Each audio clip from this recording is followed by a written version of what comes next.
All right. Welcome, everyone, back to the School of Greatness podcast. Very excited about our guest, Sekou Andrews, in the house. Good to see you, man. What's How up? you doing? I'm good, huh? I'm super pumped about this. I remember watching you for the first time at Summit Base Camp.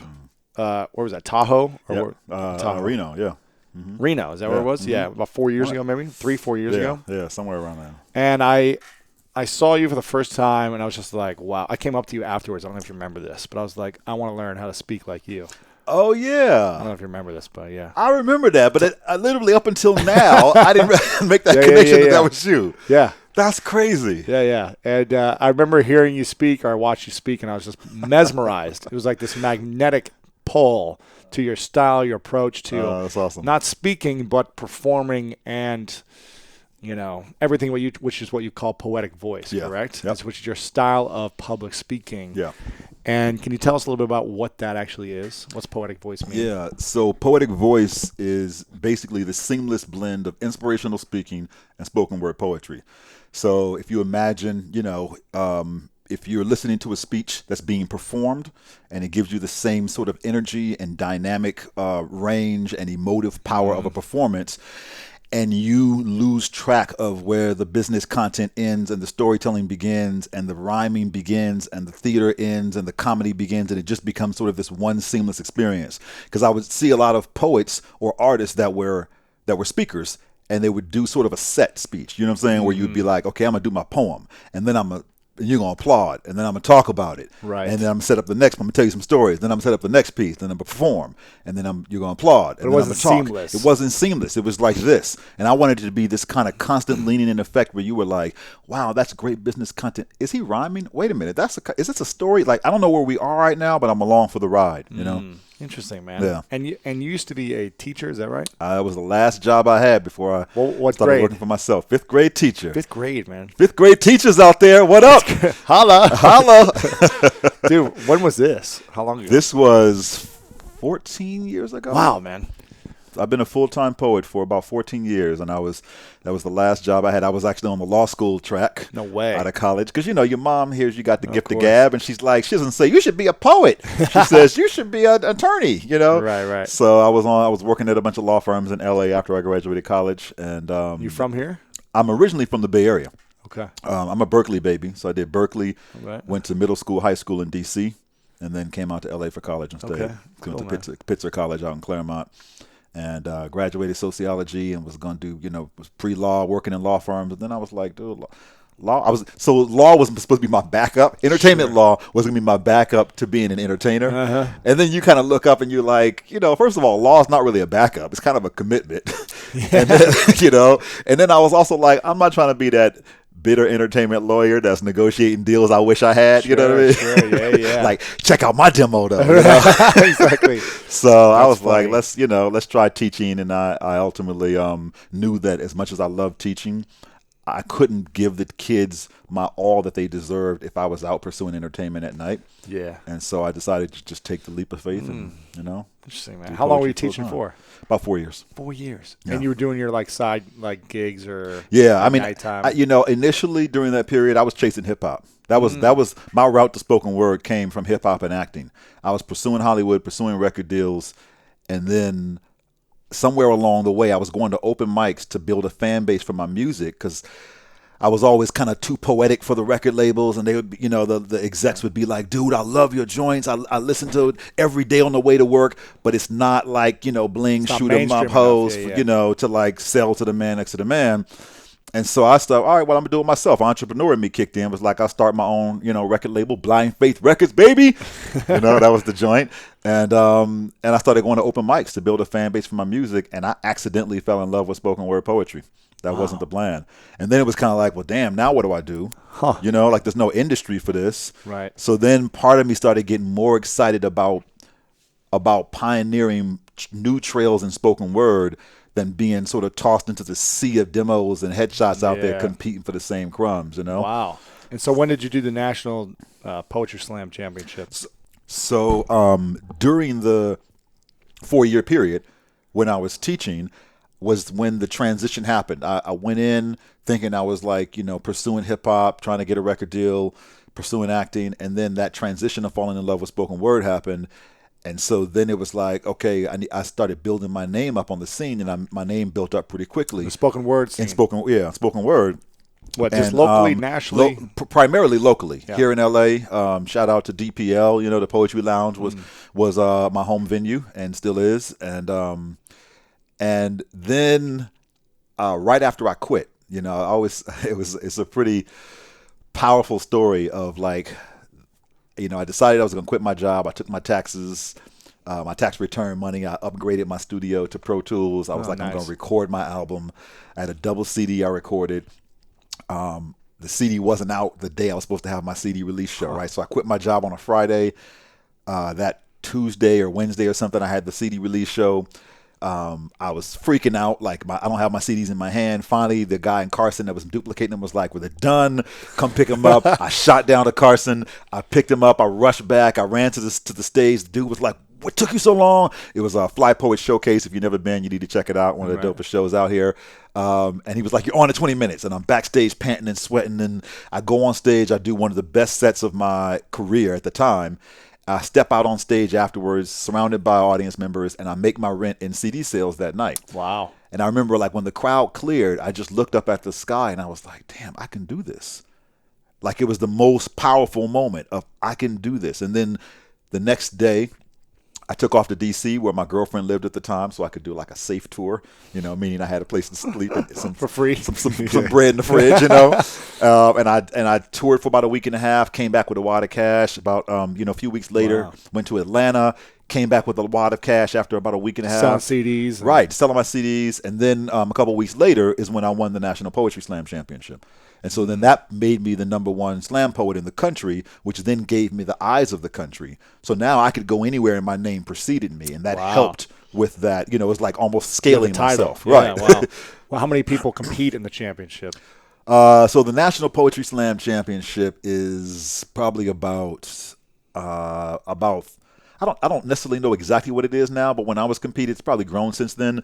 It was about 60 to 65 teams from around the country. Wow. 300 poets, converge on a city. The city bids for it like the Olympics, and they get chosen as that city. And then the poets converge for about 4 or 5 days. Right. And, different bouts going on around the city, semifinals, finals. Wow. And at that time, the team competition and the individual competition were on the same night.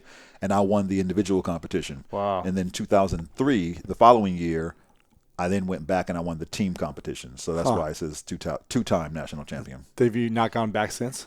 After that, I Jordaned it. You know what I mean? Drop like, the mic. Right. You know what I mean? Like, I was just like, what else is there to do here? 5-time champion? Right. Yeah. Like, I set my sights on other stuff, Sure. Okay. What was that like for you, going through that process and winning? And it was amazing, dude. I mean, how many people were there? Like the final one. It's it's Eminem. Yeah, 8 Mile. Right. Like, right. Oh, it's like, let's go. You're all there. You're like, how? Right. My palms are sweaty. Right. It's probably about 1,000 to 2,000 folks maybe in the theater. Like it sells out. We were on. I remember in Chicago, 2003. It was Navy Pier. Wow. And it was a theater out there, and it was huge. And I remember when I won nationals actually in Minneapolis, the individual. I just remember this amazing feeling of like as soon as I finished and the scores were announced, like my whole team and community ran on the stage and bum rushed me. No way. Like everybody just came in. It was like this real sense of community love because we had at that time we had about 5 teams out here from LA. It was LA, Hollywood, Long Beach, Inland Empire, you know what I mean? San Diego. And so it was the heavy community battling against each other, but at the same time, still family, That's cool, man. So it was an amazing, amazing experience. And then after that, I mean, like I said, I would just show up at spots and it was like Sekou the Misfit. Sekou the Misfit was my name back then, So, that was my hip hop name. All right. So it was like Sekou the Misfit's here, And so it just helped with me being able to turn this into a career, you know? Crazy, man. Yeah. So can we hear one of the poems? Word. Yeah. So I'll do a poetic voice piece that actually is it'll give you a sense of the sort of blend of the inspirational speaking side and the spoken word side together. And this is a piece I keep debating on which joint to do. I think I'll do this piece, Be Voiceful. Okay. Which is when I last saw you at the saying event. That was the piece that I shared in its more sort of extended, 20-minute keynote form. But it's actually a 45 to 60-minute keynote that I do, all about finding your voice, the power of finding your voice. But it's sort of based on this sort of self-contained piece. So Cool. Be voiceful. All right. It is quite simply a magical place, a universal womb that births each of our days with an act shared across this planet's face from the moment the nylon curtain is raised and you step butt naked onto your porcelain stage. Your hot and cold background singers engage. You lift that soapy loofah microphone to your face and let your mighty bellow set this world ablaze with, and I will always love you. And every single human on the planet each shares a singular universal truth. I sound freaking amazing in here, right? There is a science to why we all sound good in the shower. It's in the echo. Something about the compact quarters of porcelain, metal, and wood that reverberate sound waves erupting from our throats, transpose them into major chords from minor notes, as if the walls themselves join in on your song, like the bathroom just agrees with you and sings along. I sound freaking amazing in here. Sound freaking amazing in here. Sound freaking amazing. And with your talent now affirmed beyond all reasonable doubt, you settle down, towel off, suit up, and step out into this buzzkill of a world. And its comments on your skills. Something about nails on a chalkboard, whatever, and a cat being killed, whatever, and you not quitting your day job. And so you don't. Instead, you quit your daydreams. You abort your purpose. You divorce your passion. You call off the search for your power. You quit believing you sound good outside of the shower. And that is not actually to say, Lewis, that you can sing. Okay, let's just be clear. It is entirely possible that you, my friend, are never, ever supposed to be singing in the shower, ever. But rather dancing or drawing or designing. Maybe you're supposed to be designing an event that will shower your community with leadership, right? Or creating a new product to bathe your company in liquid gain, or crafting a new strategy to wash away your greatest fears, or creating a new magic trick for your kids using bath beads, finishing the final chapter of your book on clean water, right? Designing and inventing a new cutting-edge tile that can heat an entire room with clean, sustainable energy converted from the bold sound waves of bathroom singers worldwide. Maybe what you are supposed to be doing in your daily sound booth is reaching down into your throat for the sound of your truth and pulling out the proof in the echoes of a story, a post, a blog, a pirouette, a post, a strategy, a slogan, a vote. There's so many viral building blocks that drive the building blocks of a voice. Creative voice, right? To enroll the world into your vision, or a catalytic voice that accelerates your mission, an authentic voice that grants your future access, a poetic voice that narrates your passage in the lexicon of your life, helping you to say you, how you want to be heard when you don't have the clarity, when you can't find the words, when the cacophony in your head drowns out the symphony of your heart with a bed of white noise saying, shh.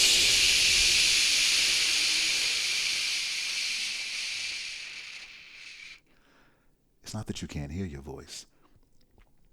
It's not that you can't hear your thoughts. It's that none of them sound like you. You don't recognize the sound of your own voice. can't believe your words, so you bathe your throat in silence, waiting for your throat to clear. Like a shotgun cocked, a door unlocked, a needle dropped onto a whirlwind of thoughts. This way.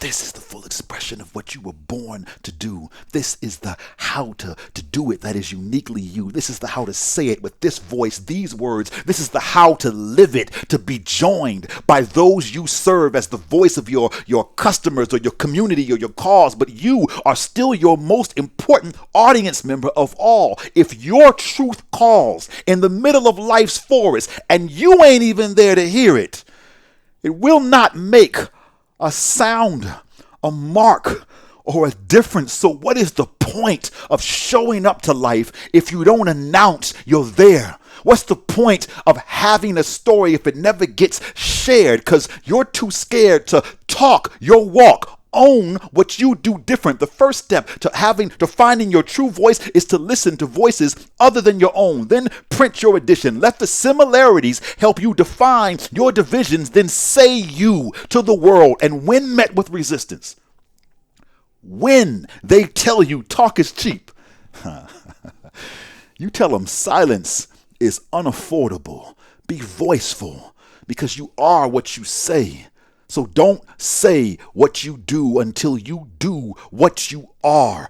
Only when your actions move with your words will your words move others to action. Maybe it's time to hit the showers like vocal booth and climb back in until your future recognizes your voice and it unlocks your doors wide.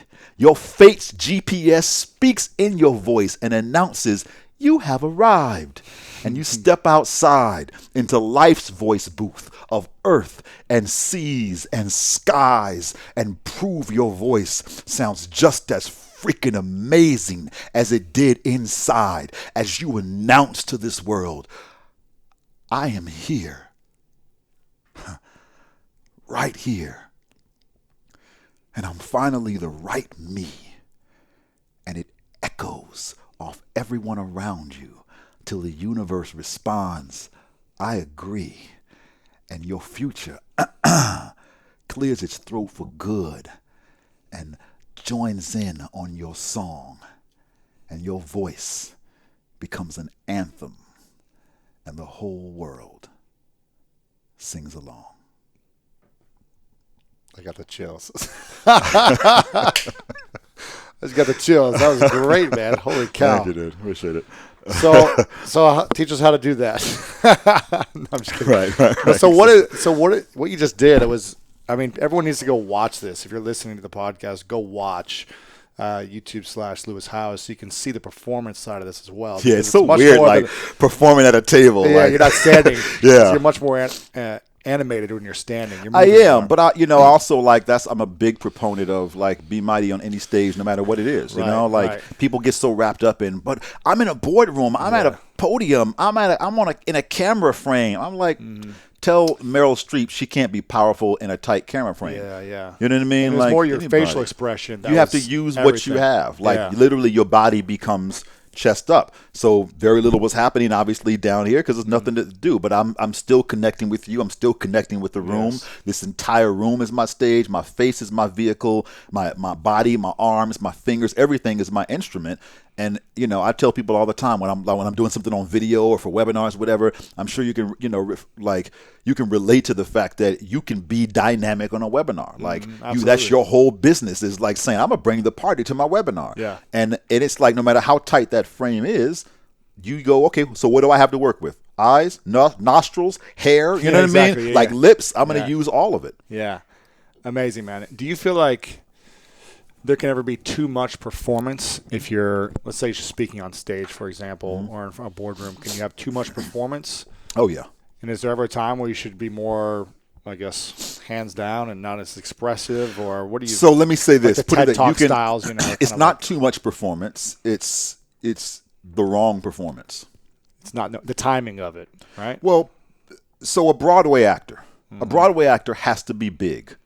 Right? That's why Broadway actors are like, it's Hollywood time. You know what I mean? Like, they're big because you have to reach the person in row 50 has got to still be able to feel the emotion. So a film actor doesn't have to be big. If you bring a Broadway performance to film, then it's the wrong performance. It will feel like too much performance. When it's not actually that it's poor performance, it's that you didn't perform right for your particular environment. Yeah. And that's why I'm really big on, know your audience, know what the environment is, know what your camera frame is, know what the mic situation is, know what your parameters are. And then you decide how big you want to fill up the space that you have to work with.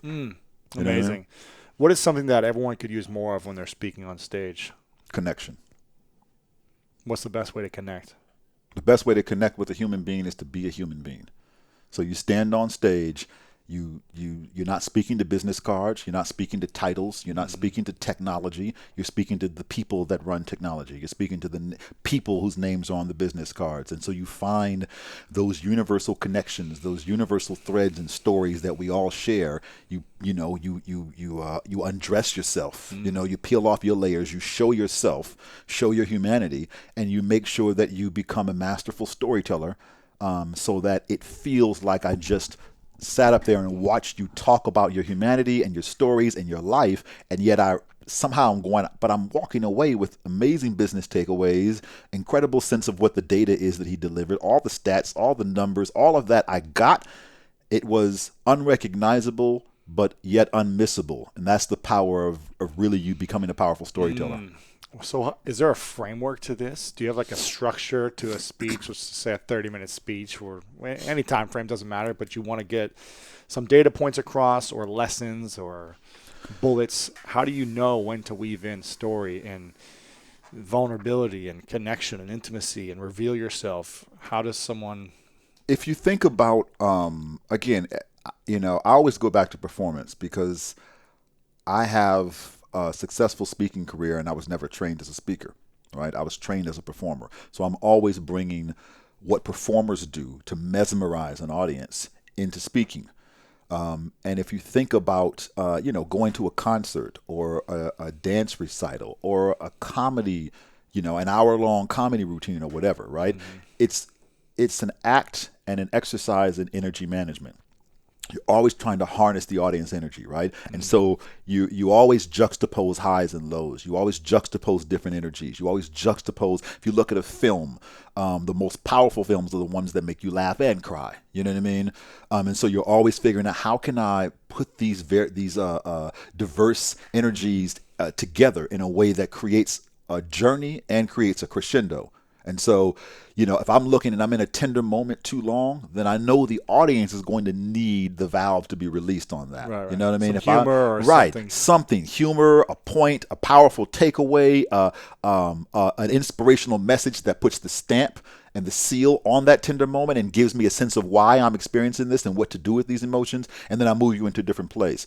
The real trick to energy management and to audience management is to never let the audience get ahead of you.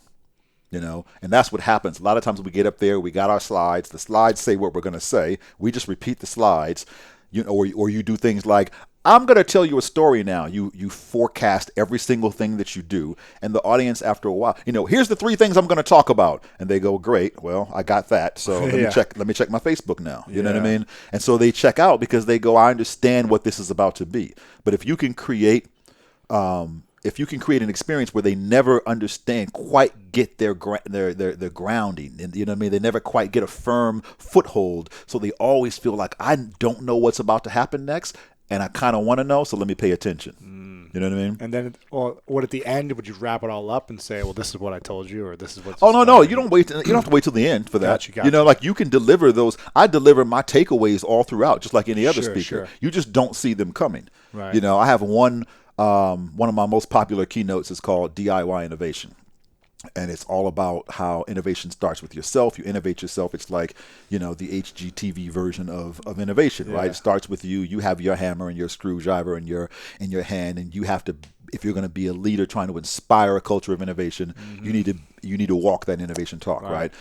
And so one of the things, I have lots of different takeaways, and one of the takeaways that I make fun of is I want you to go Tom Hanks and big yourself. right? And then I stop, and they always look at me like, and I go, "That's right, I just said that.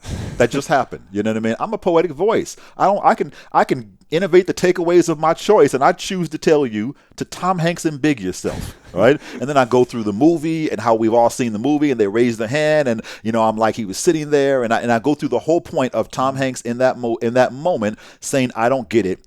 We have, as a toy company, have lost our sense of purpose in why we're creating toys." And then I tie that into how you, as a company, don't transform yourself from a robot into a building as a company. You know what I mean? Make sure that you transform yourself from a what to a why, transform yourself from a product to an experience. So I then go back right in that moment and give them the takeaways. Right. But if I can tie it into a little bit of wonderment at the beginning, Sure. people never forget Tom Hanks and Big Yourself. Yeah. And they will forget, you are the master of your own innovation or whatever. They'll forget some other standard takeaway, and then it's delicious for them, and then they share it, and then it, you know what I mean? It has this sense of like, yeah, Tom Hanks is big. We got to tell our team to raise their hand and say, "I don't get it," and they all have this collective experience, and that's what you want in a speech. Yeah. What would you say is the best way to open a speech? So I teach something called. What's the wrong way to open a speech? Because I'm sure you've seen all sorts of people. Oh gosh, Just there's lose you right so away. many wrong ways. So many wrong ways. I would say one of the classic wrong ways to open a speech. I think forecasting is just the wrong way to open a speach. I think Telling people what you're gonna. Yeah, I think tell them, spilling it all and just letting them get that. Here's what I'm going to do. Forecasting everything. I'm gonna talk to you about this, but before that, I'm going to tell you a story, and then I'm going to do. No, just take me along on the journey. I think one of the other wrong ways to start a speech is. So what I was going to say is I teach these things called communication calibrators, right? And it's the principle that in the first 2 minutes of any speech you can engage any audience, right? So and you can do that with these calibrators that allow you to learn two things, or allow you to create two effects. One is you can learn who your audience is, and you can let them know who you are as a speaker. And then you can calibrate within the first 2 minutes of any speech, right? And so some of the calibrators are things like one of the probably most speaker 101 calibrators is state change, right? You hear a lot of speakers will use a state change. How's everybody doing? Something that makes you respond. Who's here to talk about money, and all right. And a lot of times the state changes are kind of like, who wants to make $1 million? Me. Like, It's almost like you're forced to answer, and you hate it. And you just don't want to be a jerk because you feel like the guy's looking at you, but there's nothing that compelled you to respond. So I always feel like the state changes should come from inside if I'm going to do that, or they should be funny or unexpected. And then I'll use things like, I'll use humor, I'll use audience acknowledgement, I'll use host acknowledgement. And again, host acknowledgement is one, these can all be used poorly and well. You hear a lot of people that will use host acknowledgement. Thanks, Louis, for bringing me up here. It's an honor to be on the stage with you all. Okay, great. But what if instead you told a really funny story about the first time that you met? Or what if you told a story about something that Louis just said to you backstage? Right.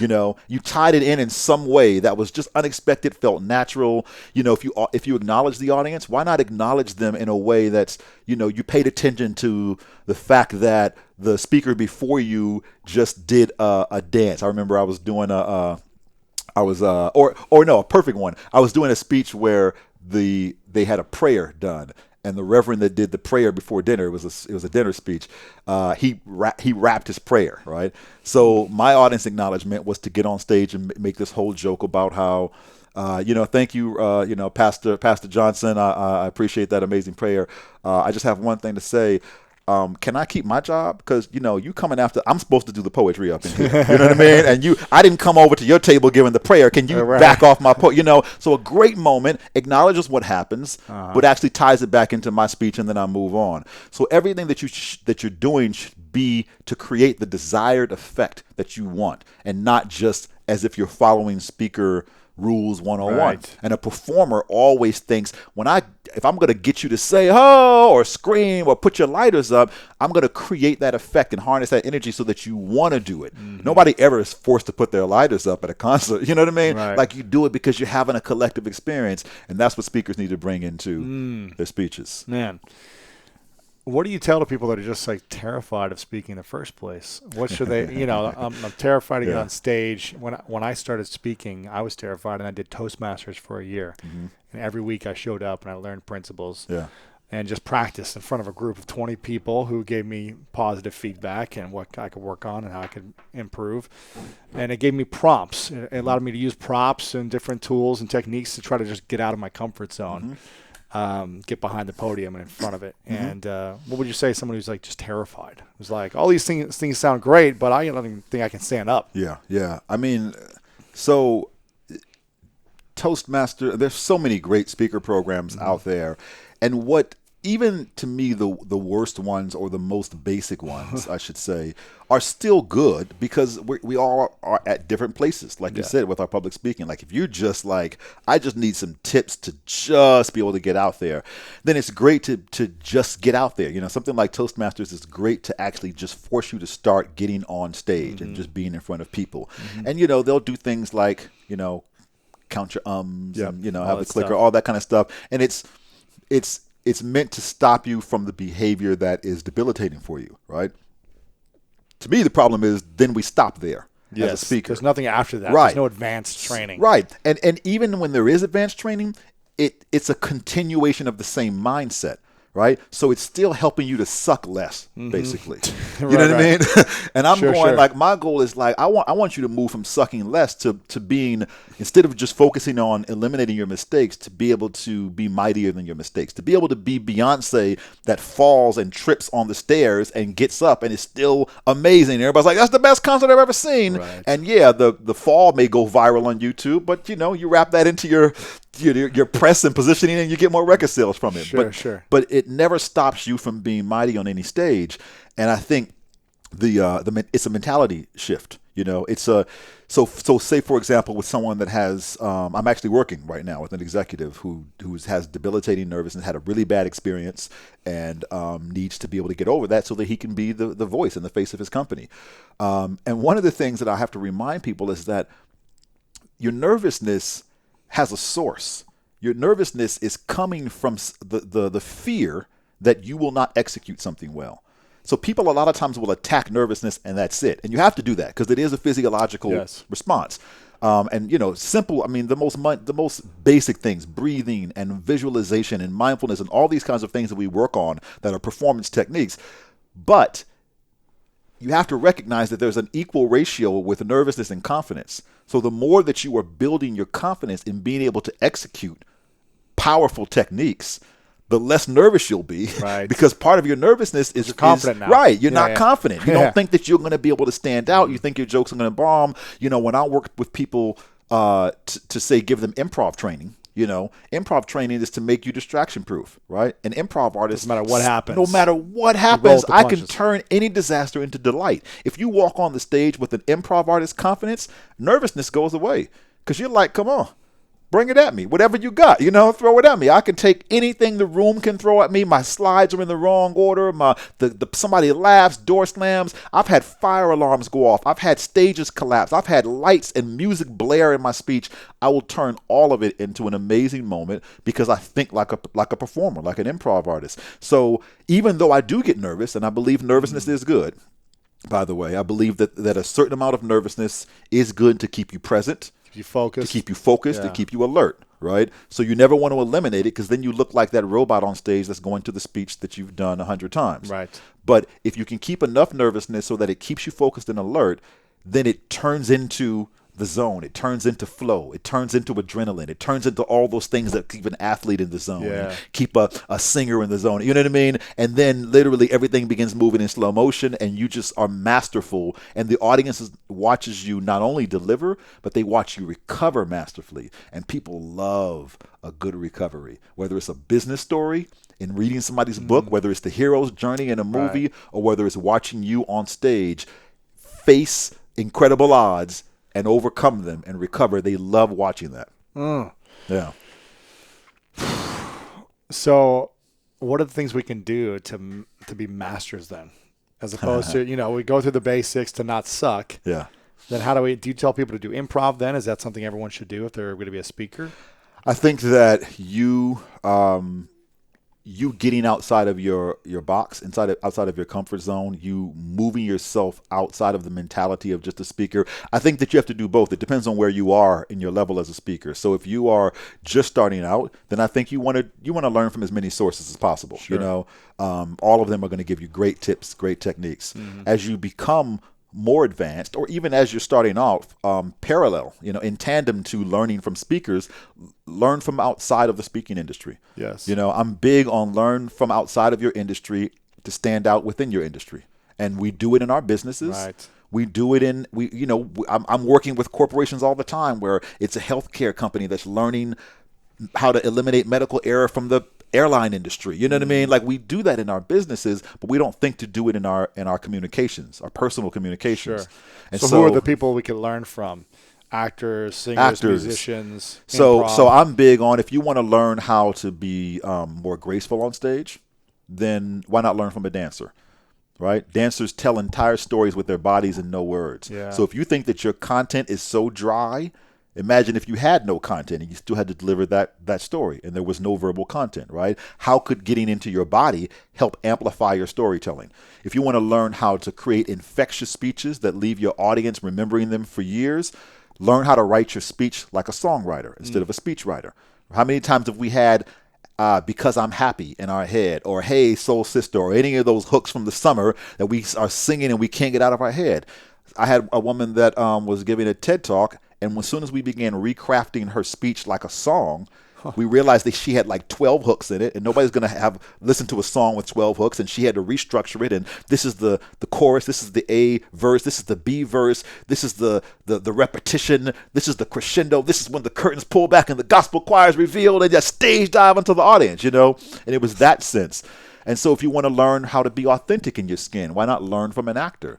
You know, if Jamie Foxx is playing Ray Charles, he's studying a human being and playing him flawlessly to where you can't tell the difference. Well, what if Lewis was studying Lewis? What if onstage Lewis was studying offstage Lewis and saying offstage Lewis is charming and infectious and confident, and then I get on stage and my body betrays me. So I'm going to begin to study what it is that my character does offstage so that I can begin to play that role and give an Oscar-winning performance of that role on stage. So you learn from these performers, and it cracks your mentality open in terms of what your power can be on stage. Right. And did you do improv yourself then, or no? Yeah. You did for a number of years. Do you still do it every now and then? Every now and then. Really? And I bring it into all the speaking that I do. And, you know, I mean, it's almost like, think about like a freestyle hip hop artist, you know? I mean, have you ever seen like an amazing freestyle artist, dude? Well, I mean, like, they're incredible. Do you freestyle? Eminem. Oh, yeah. Absolutely. I mean, I've seen the videos of him. Oh, yeah. It's unbelievable. Oh, my God. It's ridiculous. Next level. Like his ability to deliver complex rhyme structures, and you can just be like, hold up a cup and a book and and he just goes. Like, what if you could wire your brain like that to be able to handle anything that is thrown at you, you know? And so training like a freestyle artist or an improv artist helps to connect, to get those synapses firing, you know what I mean? And connect those, make those connections in your brain that allow you to think like that. And you can't build those muscles if you're, it's like, if you're just doing push-ups, you're never going to train the small muscles. You know what I mean? Like, and people are just doing speaker push-ups, and I'm trying to get them to train like the movies where the dance troupe or the cheerleaders learn from capoeira and kung fu. You know what I mean? Yeah. It's like that. Sure.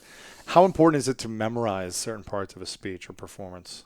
Because you have memorized stuff and non-memorized, right? Yep.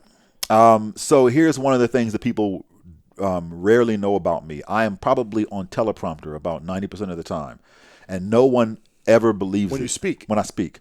Oh, you are. So including the person that's in the front row sitting next to the teleprompter still does not. They're like, you were not on teleprompter. Like, how do you memorize that? Is probably one of the questions that I get asked most often. You're usually on the teleprompter. And I'm usually on teleprompter. Now, so what that says is two things. One, I'm always 40 to 60% memorized, even when I'm on prompter, because I created it and it's in your blood. You know your work, right? Yes.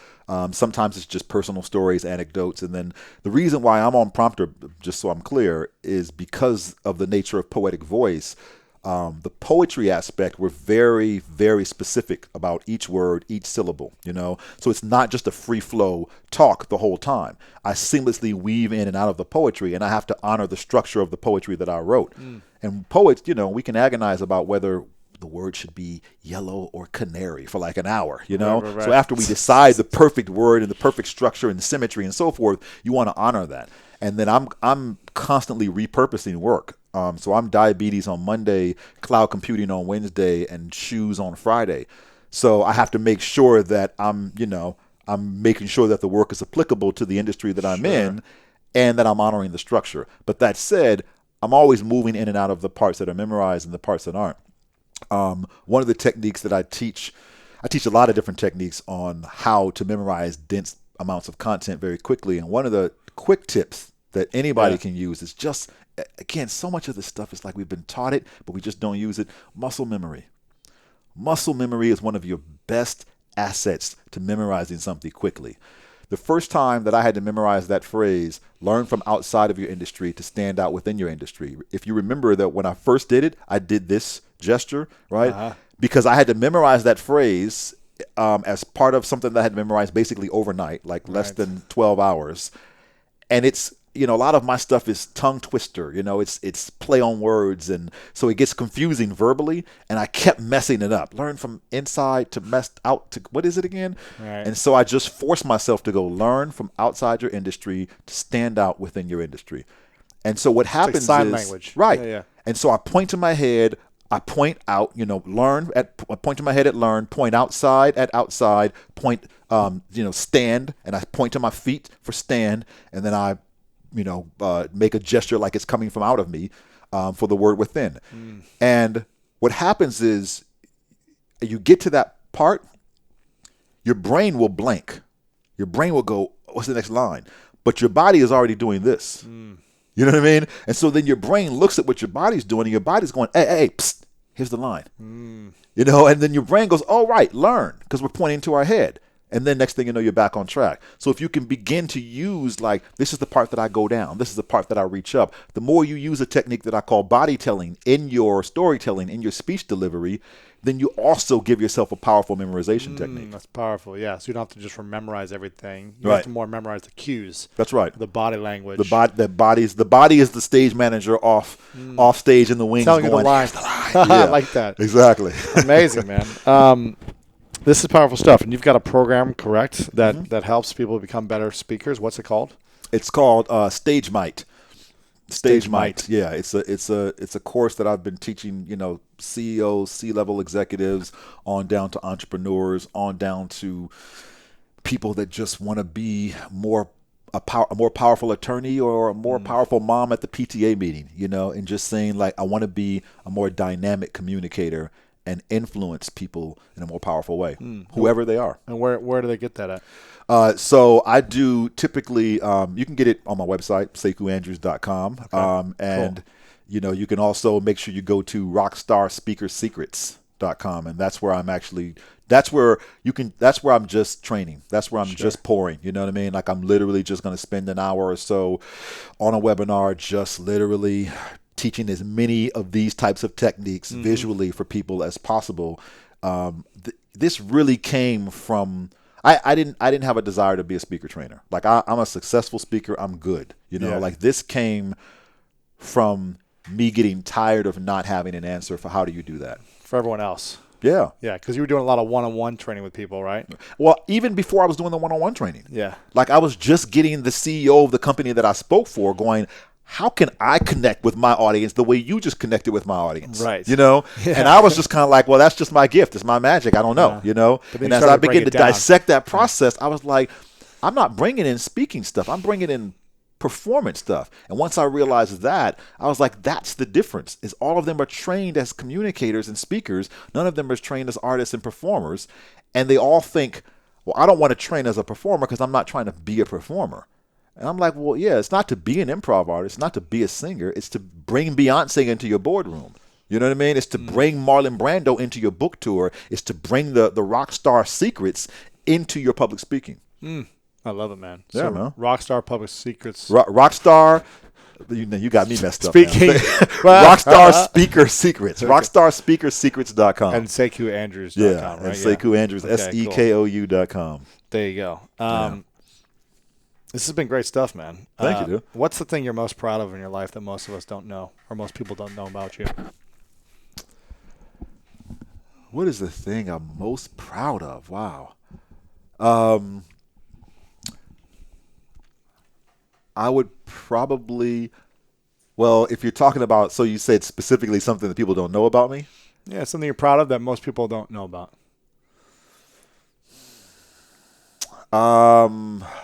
Gosh, when your life is this public, I have to remember what people don't know. Maybe not a lot of people know. Right. Or just the thing you're most proud of. I mean, honestly, when I think about the thing that I'm most proud of, it really is being able to say I'm a full-time poet.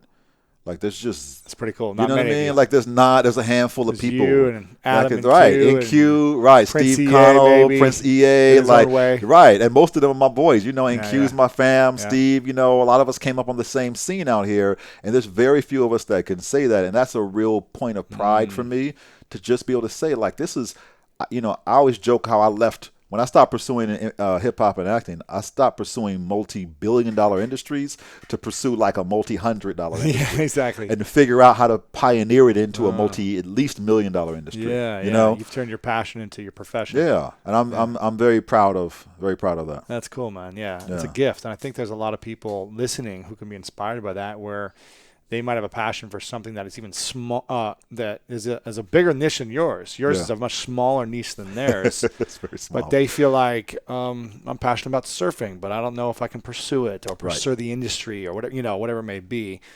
Or they're passionate about singing, but they're not going to be a professional singer. But there's always a way in the industry that you could create something from that. Tom Hanks and Big Yourself, baby. There you go. Tom Hanks and Big Yourself. Innovative. I like That's it. right. I like it. What's the thing you're most grateful for in your life? I am most grateful for today. Like, you know, it's a constant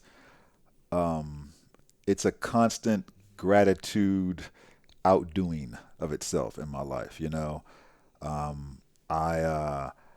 woke up yesterday. You know, I've been trying to sell my house and buy a new house, and I woke up. We had a offer on a home that we really, really wanted, and we were gonna have to move out of our place, and if we didn't get this offer and get a temporary place until we found the perfect home and all this, and the offer didn't come through, and my wife and I were just crushed.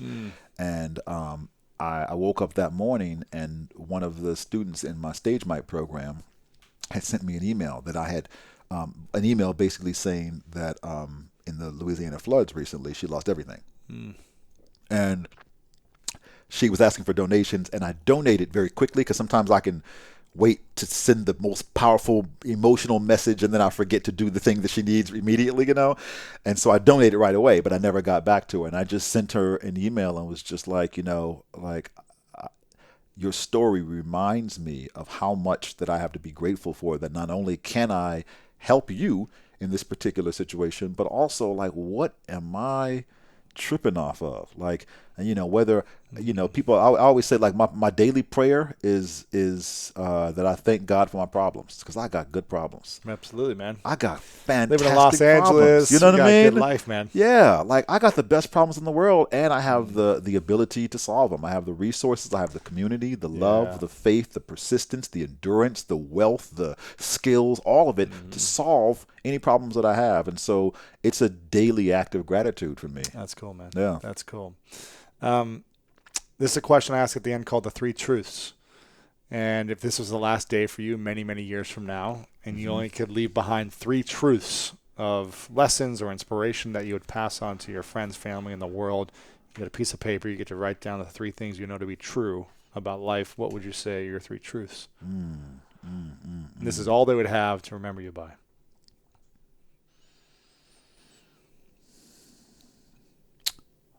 The 3 truths would be,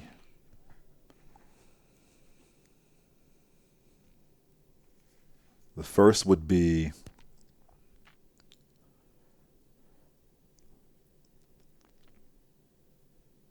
You are enough. You are beautiful enough. You are strong enough. You are mighty enough. You are powerful enough to accomplish what you're trying to accomplish, to do what it is that you set out to do in this world. So remember that you are enough. The second would be on a sort of more overall human, like you are enough is personal, and then I try to think of, okay, so what would be more communal? And I think it's see yourself in everyone. Find yourself in everyone, right? I think empathy is just probably one of the biggest solutions that we have to so many world problems that is not being utilized, is not being taught, is not being engaged and activated in our lives.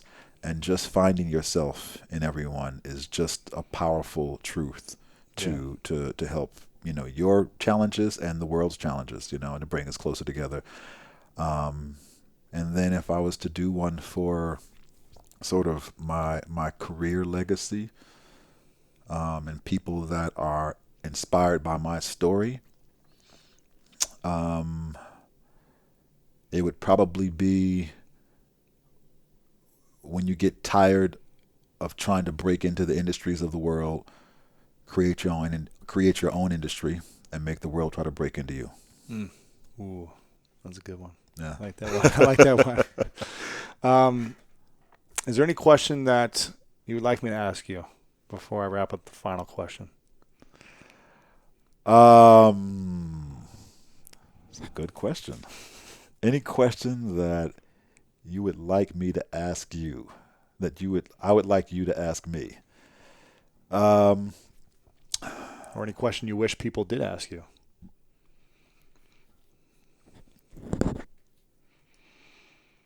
I wish people asked me.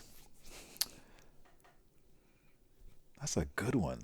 God, there's so many. I'm like, it's like you got one, you're about to die. Every question is like final stakes, I would say probably what's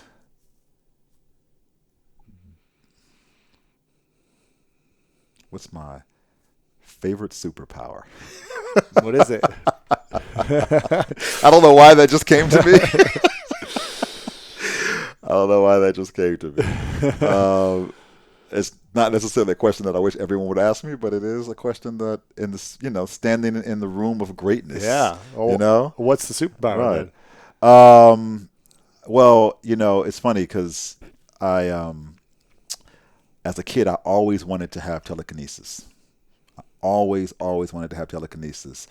And I just thought it was the cool. You remember the movie Zap? Did you ever see that movie? It was a long time ago, dude. No. It was like it was Scott Baio or somebody, and he was like, he was like lifting skirts with his mind, Sure, and of course, like as a middle school kid, you're like, yes, that power.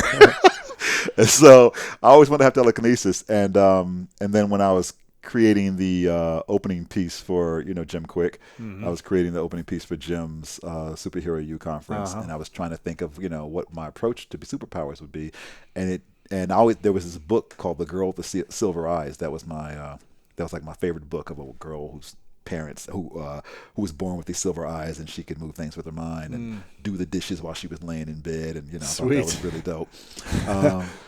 And as I was crafting this opening piece for him, the realization came that I have built my career moving people with my mind. And it was like, I have telekinesis. That's cool. That's dope, And I was like, literally, now it's like, I always tell people I'm a telekinetic. Like, I can move anything in this room with my mind. That's cool. I like that. Yeah. Nice. Okay. Any other questions? What's your superpower?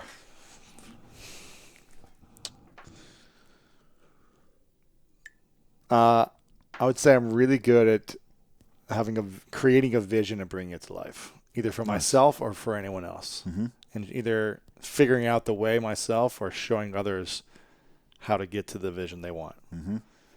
So I always say a vision is only as powerful as your voice, right? A story is only as great as your ability to tell it greatly. So how could your voice be more powerful for your vision? In what ways would you love to make your voice more powerful to bring your vision to life? I think like understanding timing and performance and improv more and having those tools and techniques would be extremely powerful. But I also think the work that I'm constantly doing for myself, just diving deeper into my own understanding and awareness, and I'm going to India for a month to do a meditation facilitator workshop to learn how to teach it to other people. So learning new skills, developing myself, mastering everything that's curious to me, like leaning into it, my curiosity, and mastering that skill to use with my voice. You know, when I think about myself 7-8 years ago when I was on my sister's couch with a cast after a surgery for 6 months after losing my dream of playing professional football, I didn't have many skills. Yeah. And so I just started to be very curious about what is this thing, what is that thing, and started developing skills, which then I would use, package it in a way and use it with a webinar or on stage or performing something else. And so for me, I think it's developing more specific and powerful skills to use with my voice. Yeah, it's range. It's vocal range for your inner voice. That's it. Hitting multiple octaves. That's right. You know what I mean? Octaves. And on you have stage. to stretch yourself to get to those octaves. That's it. That's So right. it's doing the stuff that's scary, doing the stuff that's challenging. It's revealing things that are uncomfortable. It's, you know, when I first did Toastmasters, it was I didn't want to do it. You know, it was terrifying to me to stand in front of 20 people. Yeah. And I sat there behind a podium and read word for word without looking up because I was so terrified of what people thought about me at 24 or 25, whatever it was. And so I was doing the things that it's becoming Batman. It's becoming the bat in every area of my life. Whatever the fear is, it's like, if that's what I'm afraid of, time to go master it. That's right. I'm afraid of that. Time to go do that now. Yep. This, okay. It's time to lean into the fear and become the bat in everywhere that I can. So maybe my superpower is being a Batman. I don't know. Embracing the fear. Right. That's right. That's dope. Yeah. I love it. I love it. That's powerful. Yeah. Thanks for asking. Yeah. Absolutely. Thanks for asking. Absolutely. Before I ask the final question, I want to make sure to do something that I always do, which is acknowledge my guests. So Sekou, I want to acknowledge you for your incredible voice and how you inspire the world and you move people with every word and story you tell. It's when the first moment I saw you, I was mesmerized, like most people are, and you moved me. There's a reason you're here now. It's because you've always been on my mind to having you in this room with me to connect so I can learn from you because of the way you showed me what's possible for myself. Because I was able to see it in you. You showed me what's possible for me to stretch into becoming more of that for myself. So I acknowledge you for your incredible gifts that you've worked extremely hard to master over the years. I acknowledge you for your incredible heart for seeing people and for being able to bring them to life. And I acknowledge you for your ability to push your limits to continue to show us what's possible for our limits. I appreciate that, man. I received that. Of course, man. Thank you, brother. Absolutely. That's what's of up. course. That's what's up. One final question is, what's your definition of greatness? My definition of greatness.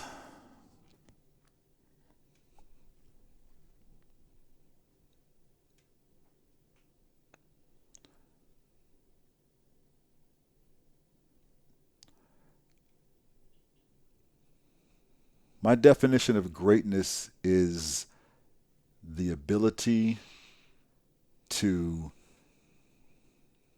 see yourself bigger than what you thought was possible, pursue it, and achieve it.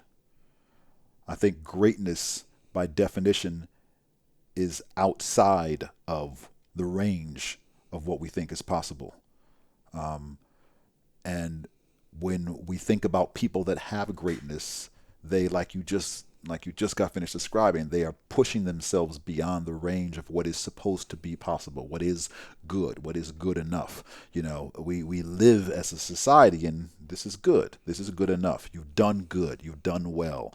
And those that are great have pushed themselves beyond that. And whether that's living in a great life, a life that achieves great things politically or socially, you know, a Mandela type life, you know, or whether that's being exceptional as a parent, or whether that's being an exceptional learner, but it's an ability to say my parameter, my circumference, you know, is beyond what most people consider possible. Right.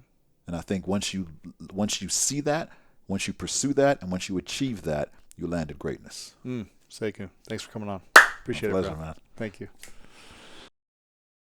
Thanks so much for watching this video. I really appreciate it. And if you enjoyed this video, then make sure to subscribe to my YouTube channel. You can do that by clicking right here to subscribe, because each week we come out with awesome, epic, and inspiring interviews and messages and videos just for you. So click subscribe right here to get notified of new videos every week.